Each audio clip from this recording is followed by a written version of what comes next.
ইরাককে কার্যত নরক বানিয়ে ফেলে যুক্তরাষ্ট্র। সেই যুক্তরাষ্ট্রকে যখন নাকানি চুবানি খাইতে দেখে, তখন এভাবে বুনো উল্লাস করা ছাড়া আর উপায় কি ইরাকিদের?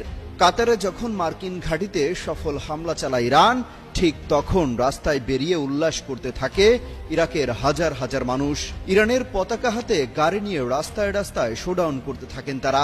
শুধু ইরাকিরাই নয়, 12 দিনের এই যুদ্ধে নিজেদের বিজয়ী ঘোষণা করেছে ইরানের মানুষ। তারাও রাস্তায় রাস্তায় উল্লাস শুরু করে। রাতেই তারা মিছিল বের করে, গাড়ি নিয়ে রাস্তায় শোডাউন করার সেই ভিডিও সামাজিক যোগাযোগ মাধ্যমে ছড়িয়ে পড়েছে। মূলত কাতারে মার্কিন ঘাঁটিতে হামলার পরপরই যুদ্ধবিরতির জন্য উঠে পড়ে লাগেন ডোনাল্ড ট্রাম্প। অবশ্য কার্যকর হয়েছে যুদ্ধবিরতি, তবে যে কোনো সময় ইসরায়েল এই যুদ্ধবিরতি লঙ্ঘন করতে পারে বলেও শঙ্কা রয়েছে সমরবিদদের।